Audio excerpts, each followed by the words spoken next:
To all, स्वागत आपका Dharmaram physics YouTube channel पे। और मैं आ चुका हूँ स्थिर वैद्युत की विभव एवं धारिता का एक बेहतरीन लेक्चर लेके। ये जो लेक्चर होने वाला है लेक्चर नंबर 12 होने वाला है।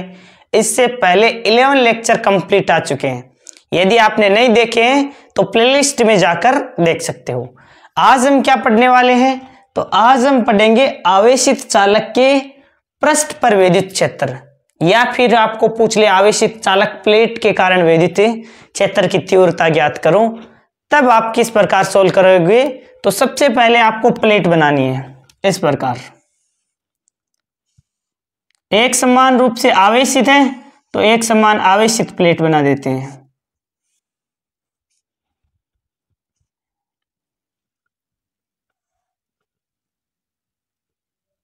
इस प्रकार ये एक समान रूप से आवेशित है तो इस पर आवेश बना देते हैं, पॉजिटिव चार्ज है इस पर।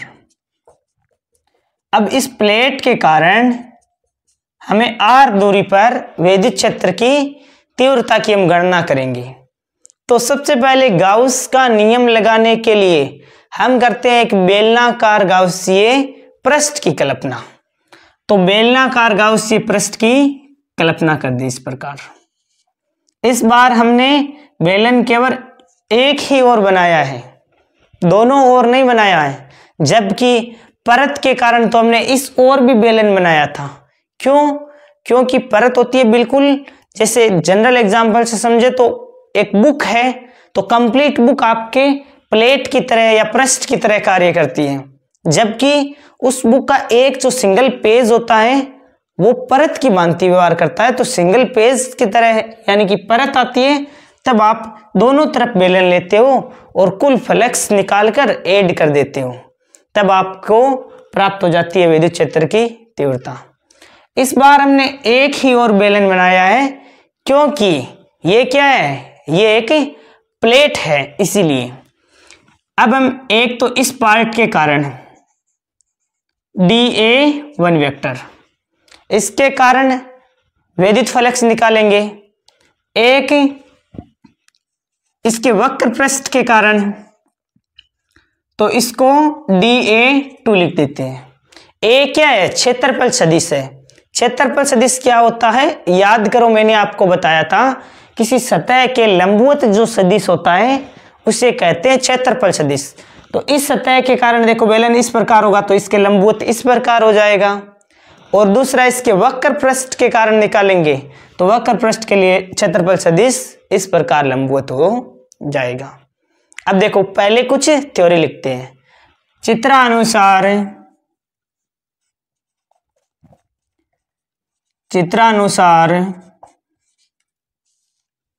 एक समान आवेशित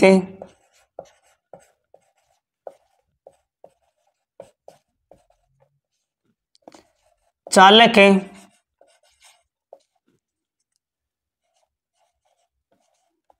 प्लेट जिस पर पृष्ठीय आवेश घनत्व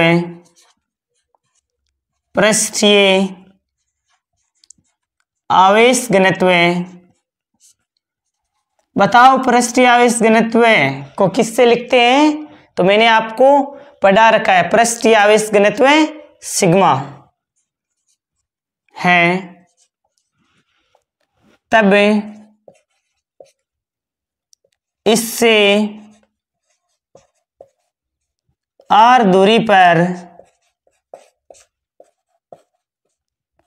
वैद्युत क्षेत्र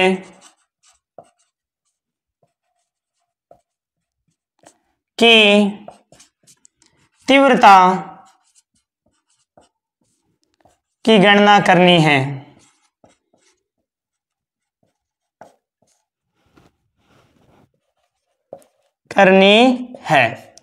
इसके लिए हम क्या करते हैं, तो इसके लिए एक बेलनाकार गाउसीय पृष्ठ की कल्पना करते हैं।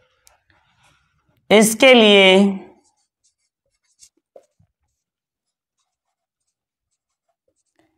एक बेलनाकार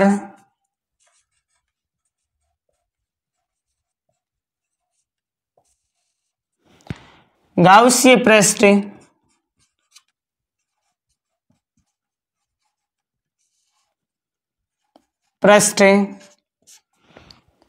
की कल्पना करते हैं। हम जानते हैं फाई इक्वल टू क्या है, वैद्युत फ्लक्स। फॉर्मूला पढ़ रखा है ना सबने, वैद्युत flux. Phi equal to E vector dot d A vector. अब देखो हमें एक तो ये वाला पृष्ठ लेना है, एक इसका वक्र पृष्ठ, और दोनों के कारण वैद्युत फ्लक्स निकालकर और हम ऐड कर देते हैं, जिससे हमारा कुल फ्लक्स आ जाएगा इससे संबंधित। तो इससे संबंधित कुल फ्लक्स निकालने के लिए आप दोनों को ऐड कर दो। हम डॉट हटाते हैं तो क्या लगाते हैं, कोस थीटा लगाते हैं ना, तो यहां पर ऐसे भी लिख सकते हो E D A cos theta. ए है तो इस वाले पृष्ठ के लिए हमने A1 ले रखा है तो A1 लिख दो, plus E D A two cos theta. इस वाले पृष्ठ के लिए A2 ले रखा है क्षेत्रफल सदिश, इसलिए मैंने 2 लगा दिया। अब देखो phi equal to E d A1 cos कितना होगा, इस वाले पार्ट के कारण देखोगे तो क्षेत्रफल सदिश यानी कि डी ए वेक्टर और वैद्युत क्षेत्र ई के मध्य कोण कितना है, इस वाले पार्ट के कारण कितना है, तो 0 डिग्री है। क्यों? क्योंकि देखो धनावेश के कारण वैसे भी विद्युत क्षेत्र की तीव्रता बाहर की ओर होती है, तो विद्युत क्षेत्र है वो भी इस दिशा में है और क्षेत्रफल सदिश भी इस दिशा में है, दोनों के दोनों एक ही दिशा में है, तो कोण 0 डिग्री हो जाएगा, 0 degree plus E D A two cos, इसमें क्या होगा, इसमें कोस 90 डिग्री होगा। क्यों? विद्युत क्षेत्र को आपके इस दिशा में है, क्षेत्रफल सदिश इस दिशा में है, दोनों के मध्य कोण कितना हो जाएगा 90 डिग्री, तो यहां पर कोस 90 डिग्री। अब आपको पता है कोस 90 का मान कितना होता है 0, तो इसको तो हटा दो, यह रह जाएगा phi equal to E D A 1 cos 0 का मान होता है 1। अब देखो इसका समाकलन करते हैं, तो आपको पता है 1 डी ए का समाकलन क्या होता है, यहां पर लिख देते हैं डी ए 1 है, इसका समाकलन करोगे तो क्या लिखोगे आप, केवल A1, तो आप इसे A लिख सकते हो, तो ये हो जाएगा ई ए। अब इसको समीकरण दे दो, इसे दे दो समीकरण 1।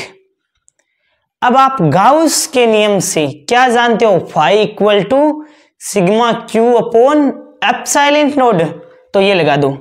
गाउस के नियम से, गाउस के नियम से, गाउस के नियम से क्या जानते हो, phi equal to sigma q upon epsilon nought जानते हैं। अब देखो ये पृष्ठ है और इसका पृष्ठीय आवेश घनत्व है सिग्मा, पृष्ठीय आवेश घनत्व कितना है सिग्मा, तो पृष्ठीय आवेश घनत्व सिग्मा की वैल्यू निकाल लेते हैं। पृष्ठीय आवेश घनत्व सिग्मा होता क्या है, एक बार फिर से बता देता हूं, आपने पिछले लेक्चर देखे तो आपको याद होगा कि एकांक क्षेत्रफल पर आवेश की जो मात्रा होती है उसे कहते हैं पृष्ठीय आवेश घनत्व। तो Q के स्थान पर क्या लिख सकते हो, Q के स्थान पर आप लिख सकते हो सिग्मा A, तो यहां पर रख दो, जो Q है ना इसके स्थान पर रख दो phi equal to sigma A upon में एप्सिलॉन नोड, इसे दे दो समीकरण 2। अब समीकरण 1 और समीकरण 2 की तुलना कर दो, क्योंकि इसमें भी फाई का मान है और इसमें भी फाई का मान है, तो तुलना करोगे तो क्या होगा, ई ए बराबर सिग्मा ए अपॉन एप्सिलॉन नोट, ए से ए कैंसिल हो जाएगा, E इक्वल टू आ जाता है सिग्मा अपॉन एप्सिलॉन नोट। ये आ गई आपकी वैद्युत क्षेत्र की तीव्रता प्लेट के कारण आ जाए या पृष्ठ के कारण, जो एक समान रूप से आवेशित है। अब देखो, यदि इसका सदिश रूप पूछ ले तो सदिश रूप क्या होगा, ई वेक्टर बराबर सिग्मा अपॉन एप्सिलॉन नोट तो है ही, साथ में दिशा बताने के लिए एन कैप लगा दो, ये इसका हो जाएगा सदिश रूप। आई थिंक आपको प्लेट के कारण वैद्युत क्षेत्र की तीव्रता समझ में आ चुकी है। एक बार फिर से समझा देते हैं, बिल्कुल आसान है, एक बार में ही समझ में आ जाएगा कि आवेशित चालक प्लेट के कारण वैद्युत क्षेत्र की तीव्रता पूछ ले या फिर आवेशित चालक के पृष्ठ पर कोई वैद्युत क्षेत्र पूछे तो क्या करना है। सबसे पहले वैद्युत फ्लक्स का फॉर्मूला आप जानते हो, फाई इक्वल टू क्या होता है, ई ए और इसका समाकलन।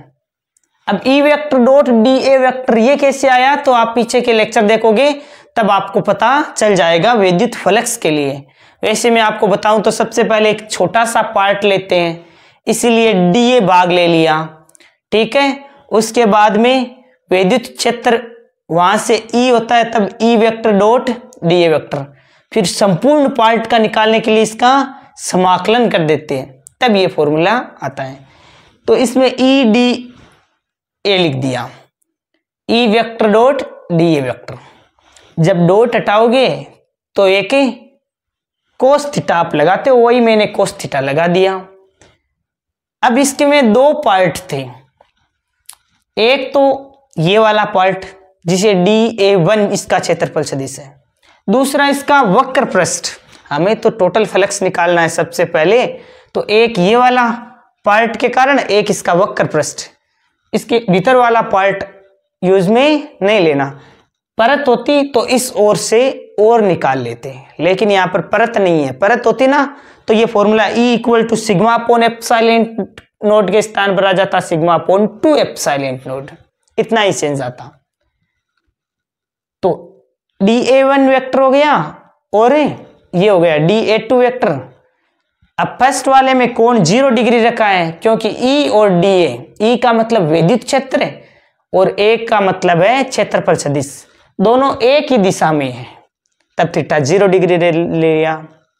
इसी प्रकार इस वाले पार्ट के कारण तो क्षेत्रफल सदिश और वैद्युत क्षेत्र दोनों के मध्य कोण कितना है, 90 डिग्री का, इसीलिए यहाँ पर 90 डिग्री ले लिया। क्योंकि वैद्युत क्षेत्र तो आपका धनावेश के कारण वैद्युत क्षेत्र की तीव्रता बाहर की ओर होती है, तो वैसे भी वैद्युत क्षेत्र इस ही दिशा में है। फिर दोनों वैल्यू रख दी और जो फाई का मान आया है ई ए, उसे समीकरण 1 दे दिया।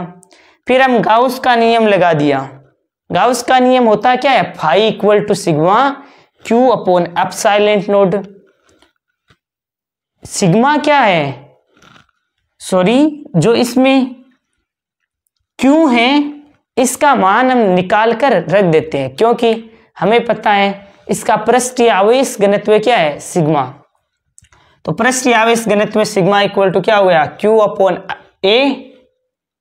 ये कहां से आया, तो हमने पढ़ रखा है पृष्ठीय आवेश घनत्व, आयतनीय आवेश घनत्व, उस वाले फॉर्मूले में पढ़ा था। एकांक क्षेत्रफल पर आवेश की मात्रा होती है पृष्ठीय आवेश घनत्व, और यहीं पर यदि आयतनीय आवेश घनत्व पूछता है तो एकांक आयतन पर आवेश की मात्रा होती है। तो पृष्ठीय आवेश घनत्व का formula sigma equal to Q upon A होता है। हमें तो क्यू का मान निकालना था, तो सिग्मा ए लिख दिया, क्यू के स्थान पर वैल्यू रख दी, 1 की और 2 की तुलना कर दी, तो ई का मान आ गया सिग्मा अपॉन एप्सिलॉन नोट। सदिश रूप के लिए दिशा बताने के लिए अनकेप लगा दिया। बाकी इसमें आपको ना फॉर्मूला ही थोड़ा ज्यादा ध्यान में रखना है, फॉर्मूला इसमें इंपॉर्टेंट है। अब हम एक टाइप साथ ही के साथ एक और क्लियर कर लेते हैं कि अस्थिर वैद्युत परिरक्षण क्या होता है। स्थिर वैद्युत परिरक्षण को समझ लेते हैं। स्थिर वैद्युत परिरक्षण होता है जैसे आप फिजिक्स के इक्विपमेंट है या फिर जो बाह्य वैद्युत क्षेत्र से प्रभावित होने वाली वस्तुएं होती है ना, उनको आप लोहे के बॉक्स में रखते हो तो इसका कारण यही होता है कि वो बाहर के विद्युत क्षेत्र से प्रभावित नहीं हो। ये कुछ पार्ट होते हैं स्थिर विद्युत परिरक्षण में, हम इसको भी डिस्कस कर लेते हैं। ये आपको समझ में आ गया है तो इसको मिटाकर, और अब हम क्या कर लेते हैं, स्थिर विद्युत परिरक्षण के कंसेप्ट को भी इसके साथ कंप्लीट नोट कर लेते हैं।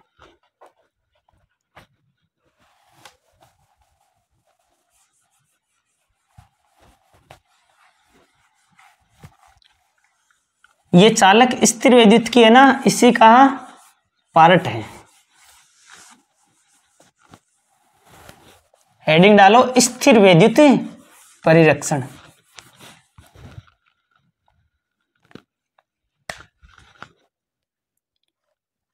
स्थिर विद्युत परिरक्षण। तो स्थिर विद्युत परिरक्षण क्या होता है?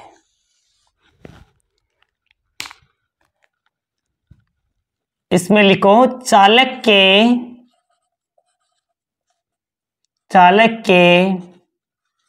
भीतर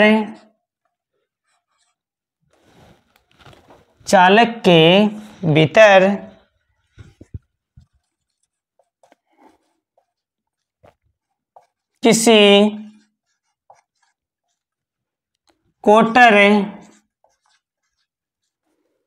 में विद्युत क्षेत्र, कोटर क्या होता है?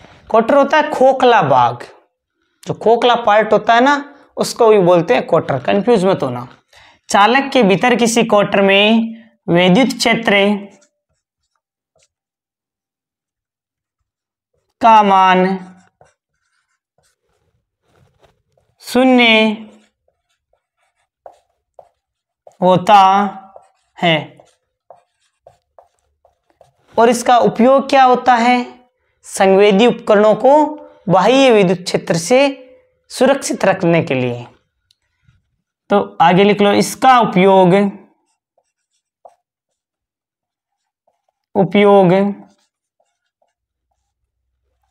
संवेदी उपकरणों को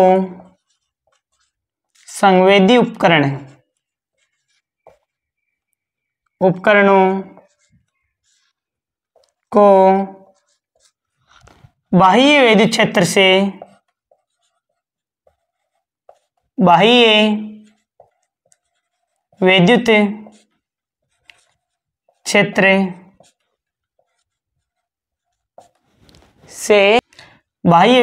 से बचाने के लिए किया जाता है।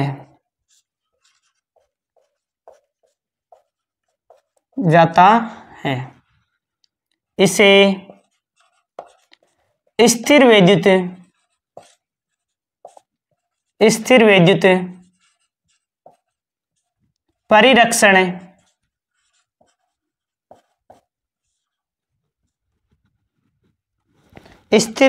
परिरक्षण कहते हैं।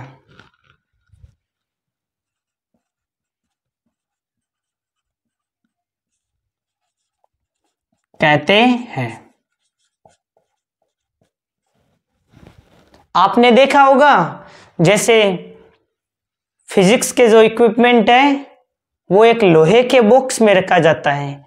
क्योंकि ताकि वो बाह्य जो विद्युत क्षेत्र है उससे प्रभावित ना हो, इसीलिए। आई थिंक आपको आज का लेक्चर कंप्लीट समझ में आया होगा। यदि लेक्चर पसंद आया तो वीडियो को लाइक, वीडियो को चैनल को सब्सक्राइब करें। Thank you very much. For a nice day to all of you. Thank you very much.